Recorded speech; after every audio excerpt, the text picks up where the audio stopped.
जय गुरु जी। मैं डॉक्टर आनंद प्रदीक्षित आपके अपने जीवन प्रबंधन चैनल से और आनंद प्रदीक्षित स्पिरिचुअल हीलिंग सेंटर से आपके सामने मुखातिब हूँ।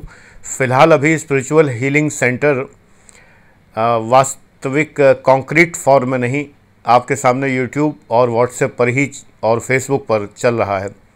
जब मटेरियलाइज़ होगा, ईश्वर की इच्छा होगी तो आपको सूचना दी जाएगी। अभी ये 3 जगहों पर मौजूद है।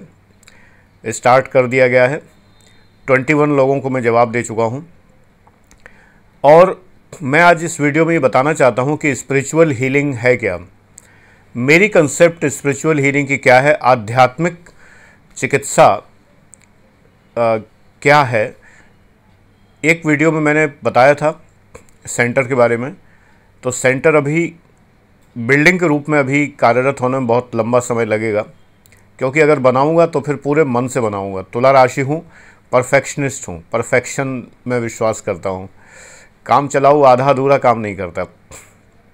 लेकिन ये परफेक्शन है यहाँ पर कि आपको 3 स्थानों पर मैं मिलता हूँ, यूट्यूब पर और व्हाट्सएप पर और फेसबुक पर। लिंक नीचे दिए हुए हैं। फेसबुक के तो वो बाकी लिंक आपको दूसरे चैनल मिलते हैं। यहाँ पर स्पिरिचुअल हीलिंग से रिलेटेड, उसमें आप मैसेज में मुझसे पूछ सकते हैं, मुझे व्हाट्सएप कर सकते हैं। तो ऊपर ज़रूर लिख दीजिए APLM चैनल के लिए आपको क्या लिखना है, जो अपनी समस्या है, किस प्रकार की समस्याओं में डील करता हूँ। कृपया IAS PCS से रिलेटेड समस्याएं यहाँ पर इस चैनल पर डिस्कस ना करें, बिल्कुल ही नाम मात्र के लिए। इसके लिए brain train programme for UPSC channel है, उस पर आप केवल कमेंट में पूछेंगे, ना व्हाट्सएप करेंगे ना फ़ोन करेंगे, केवल यूट्यूब कमेंट्स में। इसलिए उसकी चर्चा पर उस चैनल की बात यहाँ नहीं कर रहा। ये आपके जीवन से जुड़ी समस्याएं हैं।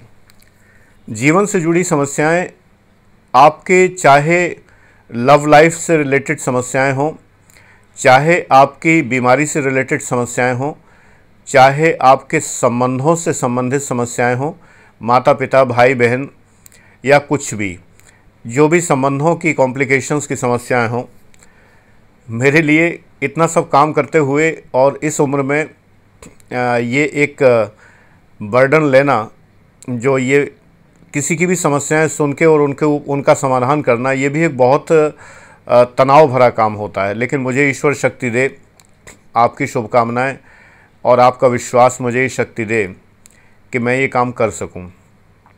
अगर थोड़ा सा किसी को शांति या सुख बांट सकता हूं, तो ये जिन्होंने मुझे शांति सुख दिया है, ईश्वर ने, गुरुओं ने, तो मैं उनका ऋण चुका पाऊंगा। ये पूर्णतः निःशुल्क है। इसमें कोई ऐसा उपाय नहीं बताया जाएगा कि आपकी समस्या तब दूर होगी जब मेरे ब्रांड की चाय पिएंगे या मेरे ब्रांड का मूंगा धारण करेंगे या मेरे ब्रांड का रत्न या माला पहनेंगे। ऐसा कुछ नहीं है, नथिंग। न भविष्य में कोई योजना है कि आपको आगे चल के किसी न किसी प्रकार से पैसे ऐंठे जाएंगे, मैं वर्ड यूज़ कर रहा हूँ। Nothing like that. कोई चैरिटी नहीं मांगी जाएगी। अपनी करुण कहानी सुना के, कोई दर्दनाक अपील करके आपसे चंदा नहीं मांगा जाएगा। Nothing like that. बस ईश्वर मुझे स्वस्थ बनाए रखें तो मैं आपकी पूरी तरह जीवन को समझने के लिए तैयार हूँ। तो देखिए समस्याएं किस प्रकार की, जो मैंने बताया। करियर की समस्याओं के लिए दूसरा चैनल, वंस अगेन मैं कहूँगा। आप लोग गलती करते हैं कई बार, इस चैनल पर करियर की बातें करते हैं। नहीं, अब आपको लिखना क्या है। देखिए, अपना नाम लिखिए, चाहे फर्जी लिखिए, मुझे कोई समस्या नहीं। मैं आपसे ID प्रूफ नहीं मांग रहा, मुझे कोई चिंता नहीं है इस बात की। जो नाम आप लिखें वही लिखते रहिए, बदलिए मत बार बार, क्योंकि वो नाम मैं फीड कर लूँगा, तो जिससे मैं पहचानता रहूँ कि आपसे बात हो रही है। तो वो नाम आप रखिए, आपकी इच्छा है जो नाम रखें आप। अपना जेंडर लिखिए। नाम से कई बार पता नहीं चलता कि आप पुरुष हैं या स्त्री हैं, तो ये लिखिए क्लियर कट कि जेंडर ये। उम्र लिखिए क्लियर कट, अपनी वास्तविक जन्मतिथि जरूर लिखिए, रियल डेट ऑफ बर्थ, कागजों में लिखी हुई नहीं। मैंने फिर कहा कि करियर वाला चैनल नहीं है कि मेरी उम्र कितनी है और कितने चांस IAS के बकाए हैं, ये सब यहाँ पूछने के लिए नहीं। तो वास्तविक उम्र, राशि मत लिखिए आप अपनी, मैं देख लूँगा। देखिए, जो प्रश्नों का जवाब मैं नहीं दूंगा वो ये कि मैं इस लड़की से प्यार करता हूँ, ये मुझे मिलेगी कि नहीं मिलेगी, आई डोंट नो। मिलेगी कि नहीं मिलेगी वो जाने, उसका काम जाने, आप जानो आपका काम जाने, ये मैं जवाब नहीं दे पाऊँगा। लेकिन अगर आपके संबंधों में, वैधानिक औपचारिक संबंधों में मैं यहाँ पर गर्लफ्रेंड बॉयफ्रेंड की चर्चा नहीं करूँगा। लव लाइफ का मतलब है आप पति और पत्नी। बिल्कुल, मैं सामाजिक व्यक्ति हूँ और समाजशास्त्र में जो रिश्ते मान्य हैं उन्हीं की बात करता हूँ। तो समाजशास्त्र में मित्र का भी कोई रिश्ता मान्य नहीं है, भले ही कृष्ण सुदामा की मित्रता हो, मित्र का भी रिश्ता मान्य नहीं है। कहीं भी समाजशास्त्र में मित्रता नहीं पढ़ाई जाती, पूरी साइकोलॉजी में, पूरी सोशलॉजी में मित्रता नहीं पढ़ाई जाती। इसलिए आपको दोस्तों से समस्या है कि दोस्त आपको नहीं समझते, इन समस्याओं से मैं नहीं, मैं केवल प्राथमिक पारिवारिक संबंधों तक सीमित हूँ। इस बात को बहुत अच्छे से याद रखिए, वरना आपको उसका उत्तर नहीं मिलेगा। पारिवारिक संबंध, पति पत्नी रिश्ते समझ लीजिए, पति पत्नी, भाई बहन, भाई भाई, बहन बहन, माता पुत्र, माता पुत्री, पिता पुत्र, पिता पुत्री, बस 8 रिश्ते प्राथमिक संबंध। मैं परिवारवादी व्यक्ति हूँ। आपको मैं पुत्र पुत्री मान के अपने परिवार में मिला लेता हूँ। आपको जब मैं पुत्र पुत्री क्यों कहता हूँ, मैं फ्रेंड क्यों नहीं कहता? हेलो फ्रेंड्स, हाय फ्रेंड्स कहना बड़ा आसान है, तमाम लोग हाय फ्रेंड्स, हेलो फ्रेंड्स करते हैं। नहीं, फ्रेंड कोई रिश्ता होता ही नहीं है। फ्रेंड को भी हम भाई ही बना लेते हैं या कुछ भी बना लेते हैं, लेकिन रिश्ता कायम कर लेते हैं। तो फ्रेंड कोई रिश्ता नहीं होता। तो हेलो फ्रेंड्स नहीं, आप लोग मेरे बेटे बेटियों के समान हैं। 62 वर्ष का हूँ, आपके तो पिता भी जो है मुझसे छोटे हैं उम्र में। उस रिश्ते से मेरे सामने आइए, उसी रिश्ते का सम्मान करिए, उसी प्रकार से मेरे सामने आइए।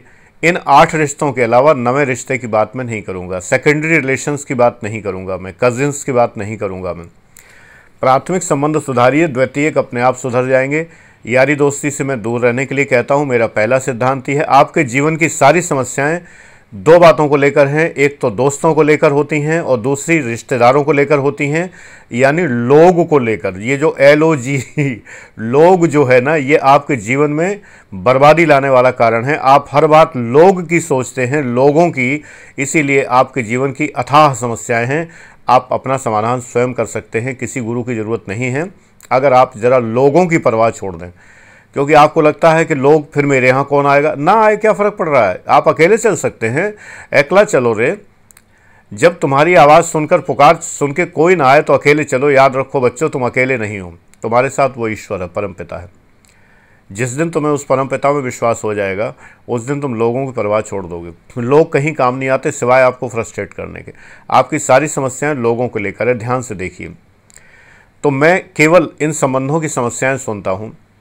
इन संबंधों में मैं आप पर ध्यान देता हूँ। सबसे पहले मैं उन लोगों से बहुत नाराज़ होता हूँ जो खुद सुधरना नहीं चाहते हैं। बाप को दोष देंगे, माँ को दोष देंगे, भाई को दोष देंगे, बहन को दोष देंगे। मेरे सामने आप हैं, मेरे शिष्य आप हैं, मेरे सामने आप हैं, मेरे चैनल के सब्सक्राइबर आप हैं। मैं आपको पुत्र पुत्री मान रहा हूँ तो पहली डांट आप पर पड़ेगी, ये जान लीजिए। मैं आपके पिता को डांटने नहीं जाऊँगा। पहली डांट आप पर क्यों पड़ती है? पहले अपने को सुधारो। तमाम परिवारों की बहुत सारी समस्याएं इसलिए हैं कि आप अपने को सही समझते हैं। आप अपने को सही समझने के पहले ये समझिए कि महोदय, आप में भी गलतियां हो सकती हैं। कोई व्यक्ति फुल प्रूफ नहीं है। पहले अपनी गलतियां लिखिए। जब आप मुझे समस्याएं लिखें, अगर आपने इतनी बातें नहीं लिखी हैं तो मैं आपको इस वीडियो का ही URL भेजूंगा कि कृपया पहले ये वीडियो देखिए, तब समस्या दोबारा लिखिए। अगर आपने ये बातें नहीं लिखी हैं तो मैं जवाब नहीं दूंगा। जवाब दूंगा, गारंटी तो कोई नहीं ले सकता। डिस्क्लेमर भी है मेरा कि भाई फ़ायदा ना हो तो मैं कोई जिम्मेदार नहीं हूँ। मैंने आपसे कोई पैसा नहीं लिया है, इस बात का नुकसान तो नहीं होने का है। अगर फ़ायदा नहीं होता तो मेरी रिस्पॉन्सिबिलिटी नहीं। लेकिन अगर आपने ये बातें नहीं लिखी हैं तो मैं कैसे जान पाऊँगा? आप अपना स्वभाव लिखिए, अपनी हॉबीज़ लिखिए, अपनी दिनचर्या लिखिए। नोट कर लीजिए बातें सारी, अगर पूछना है तो। अपनी दिनचर्या लिखिए, आप 24 घंटे कैसे गुजारते हैं, ईमानदारी से लिखिए। अगर आप झूठ बोलेंगे आपकी समस्या का समाधान नहीं होगा। I can't help you. तो स्पिरिचुअल हीलिंग के जो पॉइंट्स मैं आगे बताऊंगा कि आप अपने बारे में लिखिए पूरा, अपनी हॉबीज़, अपनी क्वालिफ़िकेशंस लिखिए। फिर आप लिखिए संघर्ष का मुद्दा क्या है। जिस व्यक्ति से संघर्ष है उस व्यक्ति के बारे में लिखिए। अगर आपको पिता से समस्या है तो लिखिए कि मेरे पिताजी इतने पढ़े लिखे हैं। बताइए ज़रूर मुझे, मैं क्या जानूँ आपके पिता की प्रोफाइल। आपको बताना पड़ेगा वो क्या कार्य करते हैं। खाली इतने से नहीं काम चलेगा, वो बिज़नेस क्या करते हैं, उनका बिज़नेस क्या है। मैं टर्नओवर नहीं पूछ रहा, यहाँ मैं सेल्स टैक्स का असिस्टेंट कमिश्नर नहीं हूँ, जो मैं था वो अब नहीं हूँ। जो मैं टर्नओवर पूछने की आदत मेरी नहीं है अब। तो मैं ये नहीं पूछूंगा कितना कमाते हैं। हाँ, मैं ये ज़रूर जानना चाहूँगा कि आपके परिवार की आर्थिक स्थिति कैसी है। देखिए, हज़ार समस्याओं की जड़ आर्थिक स्थिति होती है। बस आप अगर ये कहते हैं कि हम लोग खुश हैं, खाते पीते घर के हैं, आई एम सेटिस्फाइड, कि आपने सही बता दिया। आप लिख सकते हैं कि we are rich, we are poor. आप जो अपने को एसेस करते हैं वो लिखिए, आपको कोई पैसे की इनकम लिखने की ज़रूरत नहीं है। आप केवल ये, तभी तो मैं जान पाऊँगा कि आपके घर की प्रोफाइल क्या है।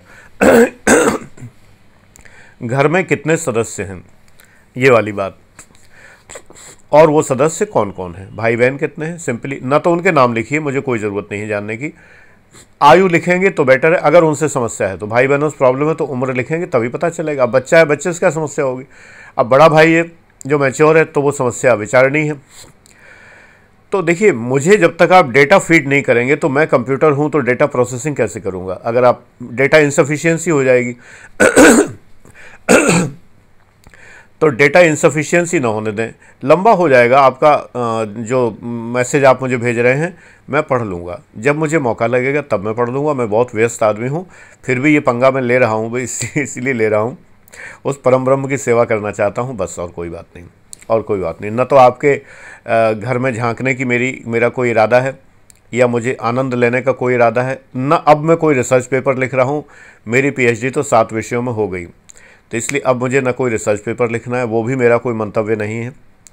विश्वास कर सकते हो तो करिए कि उस ईश्वर की कृपा से ही आप ठीक होंगे और हो जाएंगे, आपके संबंध ठीक हो जाएंगे। तो आप मुझे निश्चिंता पूर्वक ये सारी बातें शेयर कर सकते हैं। बेटियां भी पूरी निश्चिंता पूर्वक शेयर कर सकती हैं। मेरी तरफ से आज तक किसी भी मेरी व्यूअर बेटी को, या मेरे क्लास में पढ़ने वाले भी बच्चे जो हैं, कभी मैं किसी को मैसेज नहीं करता। मैं उन गुरुओं में से नहीं हूँ जो शिष्याओं को अप्रोच करते रहते हैं, नहीं। आपके पास कभी केवल आपका जवाब जाएगा, और भरसक उसमें ये लिखा जाता है कि आपके इस प्रश्न के उत्तर में ये जवाब भेजा जा रहा है। कई बार बच्चे क्या करते हैं, उन्होंने प्रश्न भेज दिया, इसके बाद डिलीट करके बैठ गए। मैंने उत्तर दिया तो उनके घर वाले ने, किसी ने देखा, उन्होंने कहा आप कौन, आप क्या लिख रहे हैं, क्यों लिख रहे हैं मेरी बेटी के लिए, क्या क्या बात है। ऐसी बातें भी होती हैं। तो मैं हमेशा स्क्रीनशॉट लेके भेजता हूँ कि आपने मुझे ये मैसेज किया था, इसके उत्तर में मैं ये आपको जवाब दे रहा हूँ। बेटियों के मामले में, बच्चों लड़कों के बारे में कोई समस्या नहीं है। तो इसीलिए देखिए, बात ये, ज़माना बहुत ख़राब है। आप भी दूध के जले छाछ को फूंक फूंक के पीते हैं, तो वो करना भी चाहिए। लेकिन एनी हाउ, मेरे ऊपर आप ट्रस्ट कर सकते हैं। जैसे आप अपने पिता से बात करती हैं, वैसे ही मुझसे बात कर सकती हैं, कोई समस्या नहीं है नाम मात्र के लिए। सारी बातें गोपनीय होती हैं, मैं किसी से नाम नहीं लेता। मैं खुद ही कहता हूं कि नाम आप चाहे गलत लिखें, कोई मुझे समस्या नहीं है। मैं खोजने नहीं जाऊंगा आपका रियल नाम क्या है। देखिए, समस्याओं का समाधान मैं किस प्रकार करता हूं, मेरा मैकेनिज्म क्या है, कोई भी नहीं रिवील करेगा। मैं तो व्हाट्सएप का जवाब व्हाट्सएप पर दूंगा, या यूट्यूब पर वीडियो बना के दे सकता हूं। क्यों रिवील करूं, लेकिन मैं रिवील कर रहा हूं। यहाँ हर चीज़ की ट्रांसपेरेंसी है। देखिए, एक मंत्र, अगर आप हिंदू हैं या सिख हैं तो वो भी धर्म अपना लिख दीजिए। नाम से कई बार पता नहीं भी चलता है, तो हिंदू हैं, सिख हैं, तो एक मंत्र या एक गुरबाणी का शब्द या कोई भी चीज़, वो आपको मैं लिख सकता हूँ कि इसको आप सुनिए। आपको मैं लिंक भेज दूंगा यूट्यूब का, कि जिस चीज़ को आप सुनिए, डाउनलोड कर लीजिए MP3 MP4 में, जो भी है आप उसको सुनिए। कितना सुनिए ये भी लिख देता हूँ। मेरे चिकित्सा पद्धति में संगीत का विशेष महत्व है। मुझे इस्लामिक संगीत ढूंढने नहीं मिलता है नेट पे, और बहुत मुश्किल से मिलता है। नात कव्वालियाँ ही मिलती हैं, और कुछ स्पिरिचुअल। अगर तुम बच्चों में से कोई जानता हो, जैसे मेरी बहुत प्रिय बेटी है सादिका बानो, तो वो अगर बता सकती हो कि इस्लामिक संगीत के कहीं यूट्यूब पर जो है, तो मुझे बताए, मुझे बड़ा आनंद आएगा। किसी बच्चे ने कुरान शरीफ का तर्जुमा भेजा था, वो मेरे पास है ऑलरेडी। मैंने कुरान शरीफ पढ़ा हुआ है और अच्छे से पढ़ा हुआ है, बट मुझे संगीत नहीं मिलता कहीं। तो इसलिए मुझे नहीं पता कि मैं म्यूज़िकल हीलिंग के लिए किसी ऐसे बच्चे को कोई सजेशन दे पाऊँगा कि नहीं। एनीवे, कोई बात नहीं है। उसके लिए भी कुछ आयतें हैं, कुछ चीज़ें हैं जो कारगर होती हैं, वो अच्छी बातें हैं। अच्छा, दूसरी बात कि एक तो मतलब ये हुआ कि आपको एक मंत्र या शब्द या श्लोक या आयत या कोई भी चीज़ बाइबल से कोई कोटेशन। दूसरी बात यह है कि किसी एक आदर्श वाक्य को अपने कमरे में लिखकर लगाना। दूसरा स्टेप, सुनना और देखना। ज्ञानेंद्रिय है ना हमारी, 5 ज्ञानेंद्रियों को हमें काबू में करना है। सुनना अच्छी बात है, देखना एक अच्छा सा वाक्य, वो वाक्य मैं आपको प्रेस्क्राइब करूँगा आपकी पर्सनैलिटी और राशि के अनुसार। वो वाक्य अच्छा सा लिखिए, खुशखत लिखिए, हो सके तो उसको प्रिंट करा के, बड़ा प्रिंट आउट निकाल के और उसको फ्रेम करा के सामने रखें जिससे आपकी निगाह पड़े। वो आपके लिए स्पेसिफिक होगा जो आप पूछेंगे। एक चित्र साथ में, किसका चित्र वो मैं बताऊंगा, एक फ़ोटो वो आप साथ में लगाइए। अच्छा, अब इसके अलावा देखिए, एक हो गई सुनने की, एक हो गई देखने की, अब होता है सूंघने की। इसके लिए आपको अपने रूम में एक सुगंधित वातावरण बनाना होगा। इसके लिए कोई विशेष सुगंध मैं नहीं बताऊंगा, लेकिन बता भी सकता हूं कभी कभी किसी को, वैसे जनरली मैं नहीं बताऊंगा। मैं सिंपली एक ही बात कहता हूं कि अपने कक्ष का वातावरण सुगंधित रखिए। देखिए बहुत आनंद आएगा और आपका जीवन बदल जाएगा। सुगंध अपने पसंद की, क्योंकि मैं नहीं जानता आपको उससे एलर्जी हो, मैं आपको सजेस्ट कर दूं, मैं कहूं कि आप जैस्मिन परफ्यूम करिए, आपको एलर्जी हो, इसलिए नहीं बताऊँगा।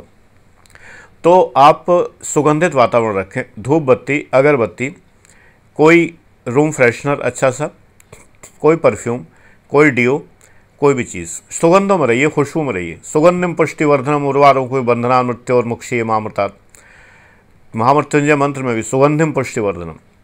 तो देखिए पांचों ज्ञानेंद्रियाँ कवर हो रही हैं। स्वाद, इस बात पे विवाद होता है, मैं सजेस्ट करता हूँ, आप माने ना माने, कि किसी को मार के मत खाइए या मरे हुए को मत खाइए। ये लाशें खाना अच्छी बात नहीं है, मतलब नॉनवेज, सीधी बात ये। जिसको बुरा लगे तो लगे, मुझे कोई प्रॉब्लम नहीं। मैं कभी ये नहीं कहता बुरा लगे तो मैं माफ़ी चाहता हूँ, नो, मैं कोई गलत बात नहीं कह रहा, माफ़ी क्यों चाहूँ।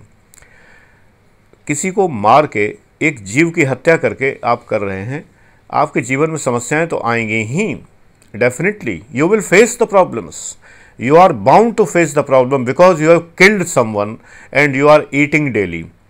yes, एग भी महोदय जो आप सोचते हैं। मिल्क को मैं नहीं मानता, मैं वेगान वाली बात नहीं सोचता। मिल्क नहीं है, ऐसा कुछ नहीं, किसी को मार के नहीं खाया जा रहा।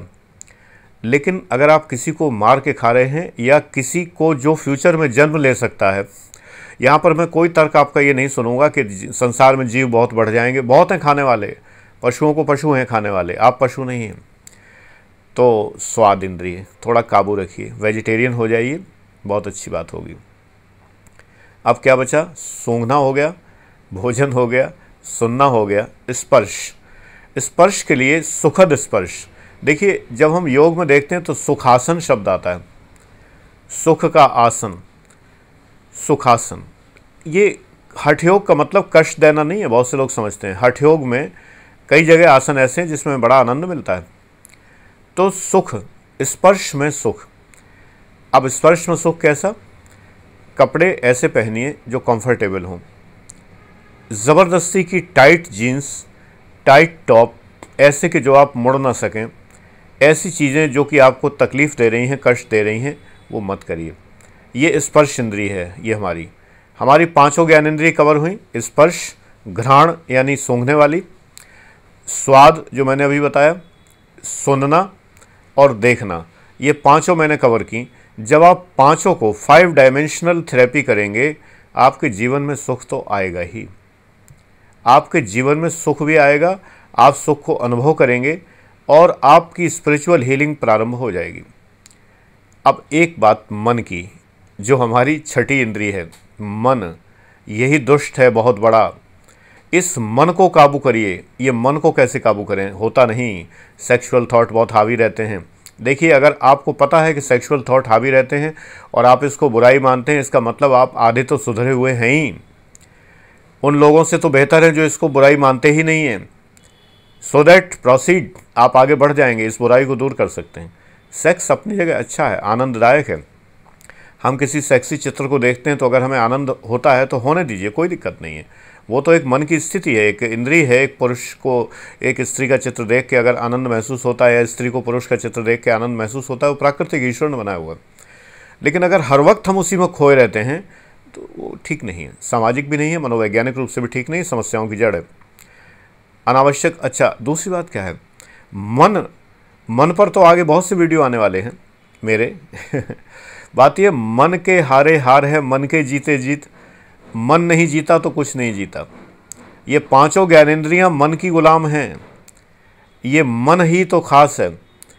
तो इसलिए ध्यान रखिए कि मन के लिए ईर्ष्या से मुक्त होइए, क्रोध से मुक्त होइए, इरिटेशन चिड़चिड़ेपन से मुक्त होइए। बड़ा कठिन काम है। क्रोध से मैं अभी भी मुक्त नहीं हो पाया, आ जाता है कभी कभी। ईर्ष्या से तो ईश्वर कृपा से हमेशा से मुक्त हूँ, ईर्ष्या नहीं होती।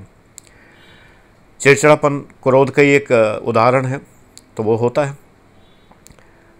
अब आपको मैं ये सजेस्ट कर रहा हूँ कि मन को शांत करने के लिए एक तो बात यह है कि शांति मंत्र बहुत आवश्यक है। मेरे फेसबुक पर मैंने डाला हुआ है शांति मंत्र। आप ओम शांति शांति का जाप खुद भी कर सकते हैं। ओम देव शांतिरंतरिक्षद्वम शांति पृथ्वी शांतिरापः शांतिरोषधयः शांतिर्वनस्पतयः शांति वगैरह, ये सारा पूरा मंत्र एक बार को डाउनलोड कर लीजिए, सुनिए। वैसे मैंने और भी शांति मंत्र डाउनलोड किए हैं जो मैं समय समय पर बताऊंगा। धीमे धीमे आवाज़ में चलना चाहिए।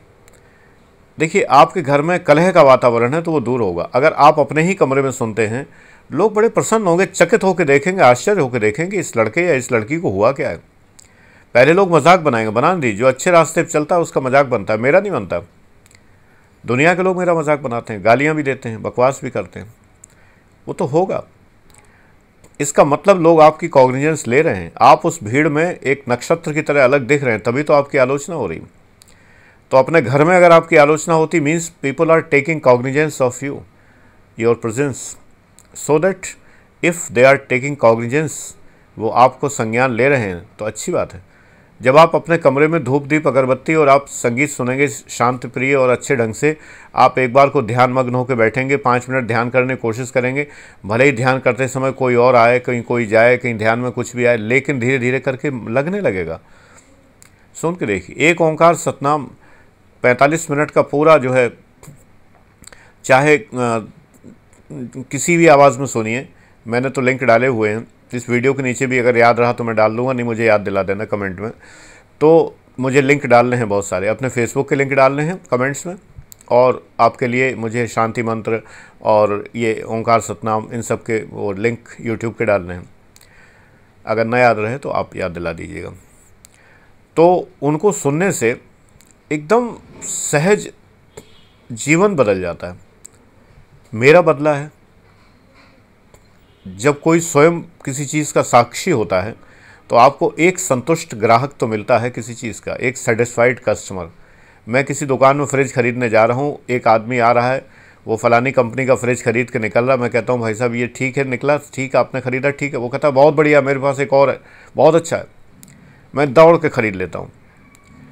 तो मैंने वही फ्रिज ख़रीदा हुआ है।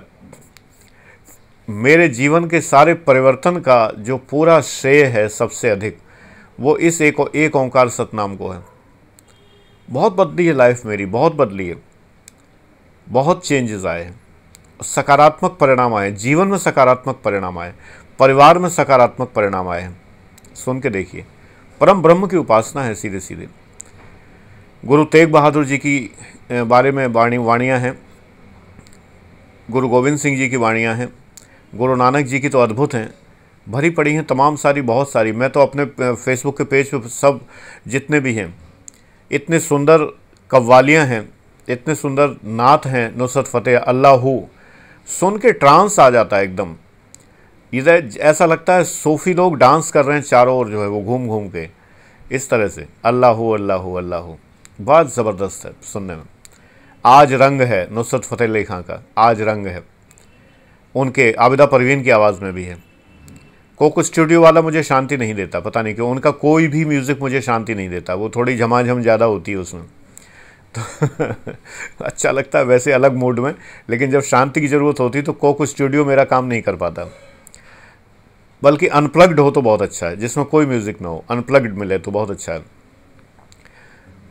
और इसी प्रकार एक क्रिश्चियन सॉन्ग्स मुझे ज़्यादा मिले नहीं, एक बड़ा पुराना सा फिल्मी सॉन्ग है, तेरी है ज़मीन तेरा आसमां, ये बर्निंग ट्रेन फिल्म का है। मुझे आज तक क्रिश्चियन सॉन्ग वही एक मिला। तुम बच्चों में से किसी को पता हो तो मुझे लिंक भेज दो, कमेंट में डाल देना या व्हाट्सएप कर देना। तो मुझे सभी धर्मों से बेहद प्यार है। इसलिए प्यार है कि ईश्वर को एक तरह से जानने से मुझे पूर्ति नहीं होती है, भूख नहीं मिटती, प्यास नहीं मिटती। ईश्वर को 10 तरह से जाना जाए, कितने प्रकार से जाना जाए वो अच्छा है। कौन क्या कहता है। जब मैंने ओशो की वाणी सुनी एक बार के अल्लाह के 99 नाम, तो मुझे बड़ा आनंद आया। एक कैसेट थी, मुझे उसका लिंक यूट्यूब पे वो नहीं मिला कभी भी। एक कैसेट थी, मैंने सुना था। इस्लाम के बारे में उन्होंने इतना अच्छा बताया था, हज़रत मोहम्मद साहब के बारे में इतना अच्छा बताया था कि मैं मतलब अभिभूत हो गया बिल्कुल मैं सुनते हुए। तो ऐसा होता है कि जब हम अब शांति मंत्र से भी बड़ा मंत्र सबसे बड़ा है, शांताकारम भुजगशयनम पद्मनाभम सुरेशम विश्वाधारम गगन सदृशम मेघवर्णम शुभांगम लक्ष्मीकांतम कमलनयनम योगभिर्ध्यान गम्यम वंदे विष्णु भवभयहरणम सर्वलोकैकनाथम। भगवान विष्णु साक्षात प्रकट हो जाते हैं। जब आप भगवान शिव के सामने प्रार्थना करते हैं, आत्मा त्वं गिरिजामति सहचरा प्राणा शरीरम गृहम पूजा ते विषयो भोग रचना निद्रा समाधि स्थिति संचारा पदयो प्रदक्षिण विधि स्तोत्राणि सर्वागिरो यद्यत् कर्म करोमि तत्तदखिलं शंभो तवाराधनम करचरणं कृतं कायजं कर्मजं वा श्रवणनयनं वा मानसं वा पराधम विहितमवेतम। जब आप ये पढ़ते हैं मानस पूजा, हिमालय का चित्र आ जाता है। भगवान शिव साक्षात विराजमान हैं, गंगोत्री के ऊपर दिखाई दे रहे हैं। झरझर करते हुए गंगा नदी बह रही है, जटाओं से गंगा निकल रही हैं। मैं भक्त के रूप में उनके सामने पूरे ब्रह्मांड को भर के उनके सामने सोने के थाल में, सोने के कटोरे में बनाई हुई खीर उनको अर्पित कर रहा हूँ कल्पना में, और वो साक्षात मुस्कुराकर उसको ग्रहण कर रहे हैं।